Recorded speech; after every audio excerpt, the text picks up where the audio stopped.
Grabe ang ganda ng lugar, no? Nakakahanga, nakakamangha, nakaka-proud.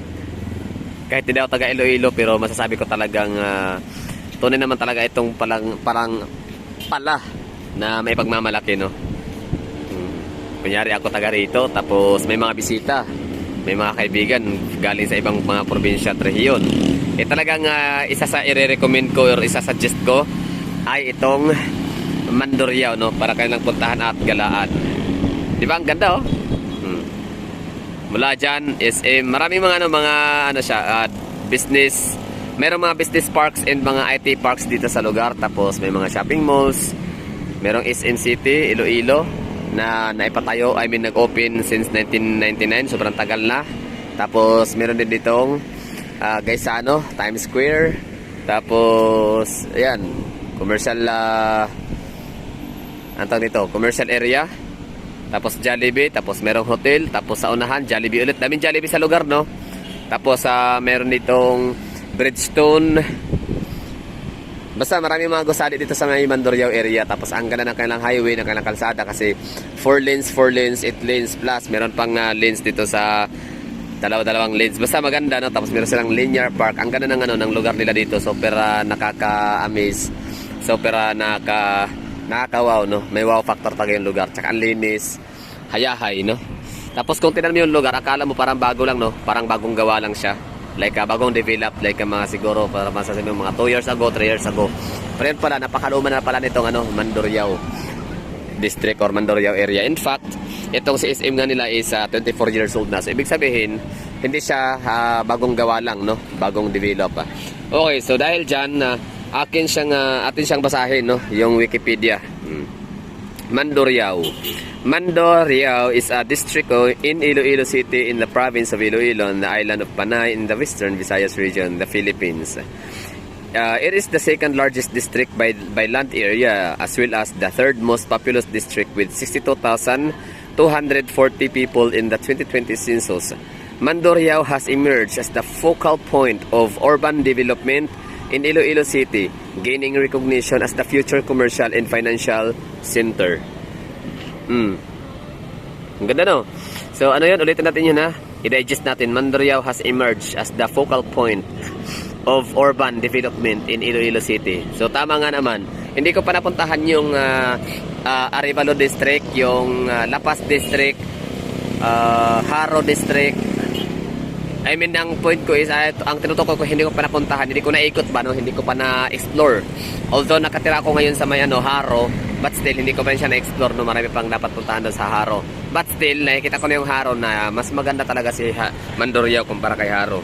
Kaya tinatawag itong si Mandurriao na focal point of urban development in Iloilo City. Kasi si Haro, hindi nga kasing ganda nito, no? Hindi ganito kadami ang mga business establishments, shopping malls, at kung ano-ano pa. Tapos, si Plaza, asan yun? La Paz, Arevalo, City Proper siguro may laban siya kay Mandurriao, no? Pero si La Paz, si Arevalo, si Haro, si Molo, di rin ako sure kay Molo kung ano meron kay Molo na anong ma-offer niya. Okay, so basahin natin diretso ituloy natin si Mandurriao. Mandurriao has emerged as the focal point of urban development in Iloilo City, gaining recognition as the future commercial and financial center. So, kailan lang ba ito sinulat sa Wikipedia? Bakit sinabi niyang future pa? Ito, it's happening na.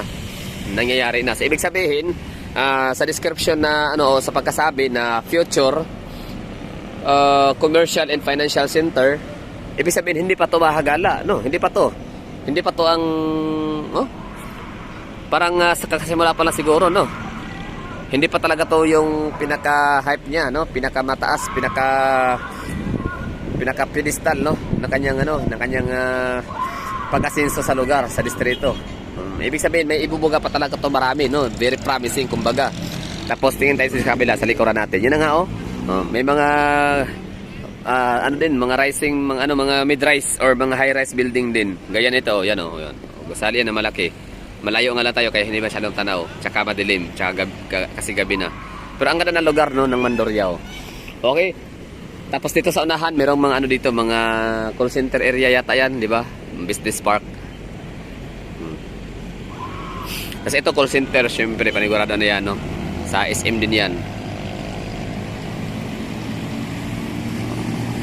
Okay, basa. Ang ganda ng lugar, no? Napaka-social. Okay, balikan natin yung ano. Ito daw yung ano, yung kanyang night view. Ang ganda nga, oh. Yan. Legit. Oh, ito yung kanyang ano, night view. Wait lang, ano to? Ba't ang ganda nito? Yan ang mayroong picture dito na maganda. Oops, kita yung mukha ko doon, ah. Yan, oh. Saan banda to? Anong lugar to? Ano pangalan?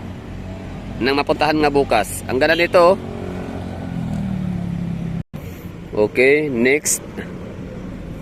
Yan, ganda ng ano, kalsada nila. Meron nga ano, Central Linear Park kung tawagin. Ano to? Emperador. Ang galing, Casa de Emperador.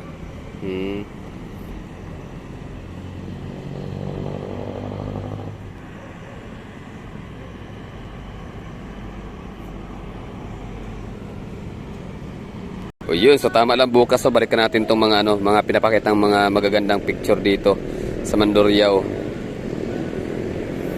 Yun, oh, Iloilo Airport, okay. Tapos ayan. So ngayon, yan na nga, bali nabasa na natin yung ano, Wikipedia. Ang ganda talaga ng skyline yan, ano, ni Iloilo City. Kaso nga lang, ito ay makukuha siya kapag ka nasa ano ka, nasa dagat. Tapos ngayon, ito, ganda. Tuloy natin basahin yung description.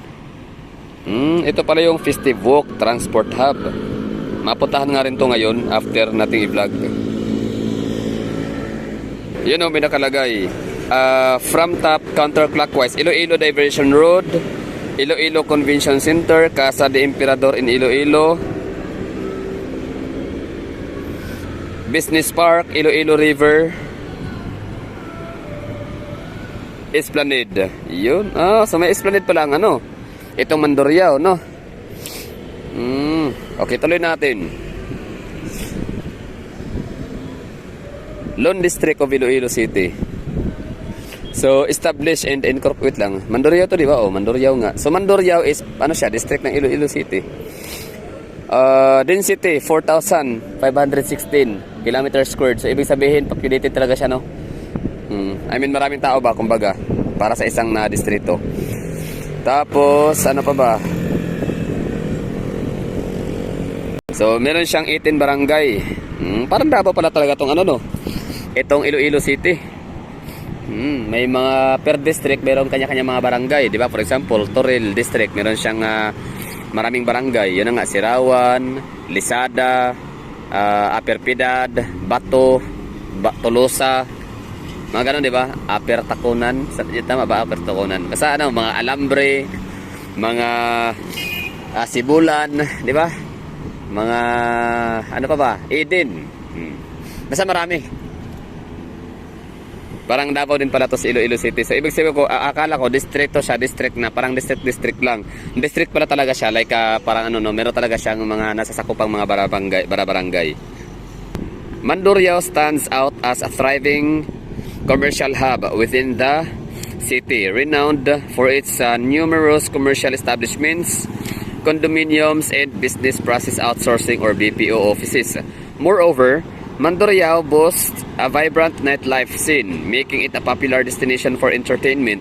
The district is home to various bustling commercial and leisure areas, including Iloilo Business Park, Atria Park District, Smallville Business Complex, Riverside Boardwalk, and Gaisano Iloilo City Center.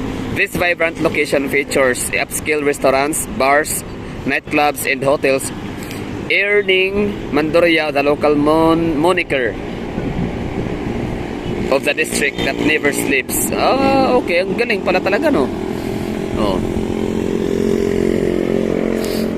The district that never sleeps.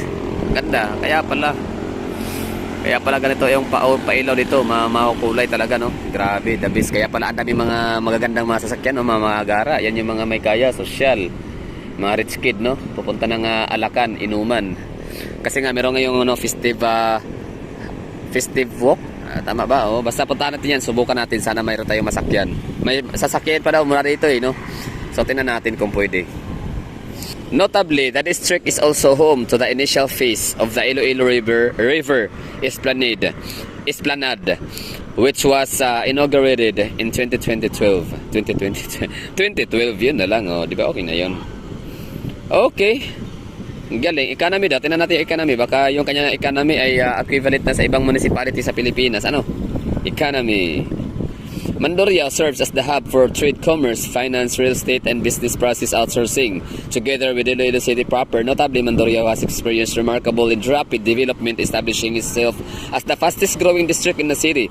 It is characterized by the presence of 4 major mixed-use development townships, namely Iloilo Business Park. Ano nga natin ito i-screenshot para bukas.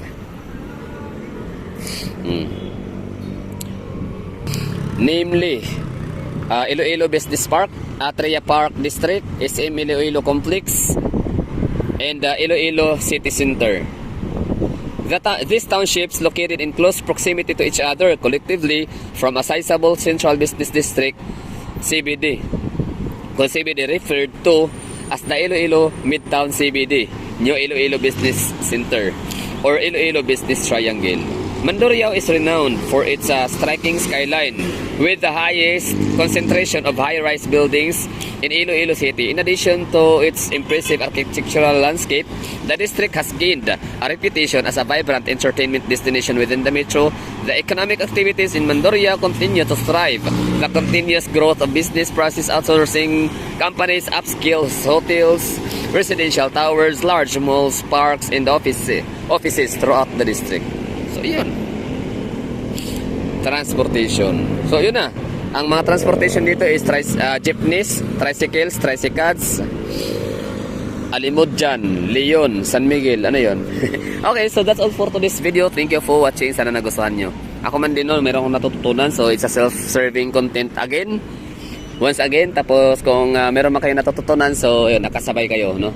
Nakahits sa aking ginawang vlog for myself. Okay, that's all.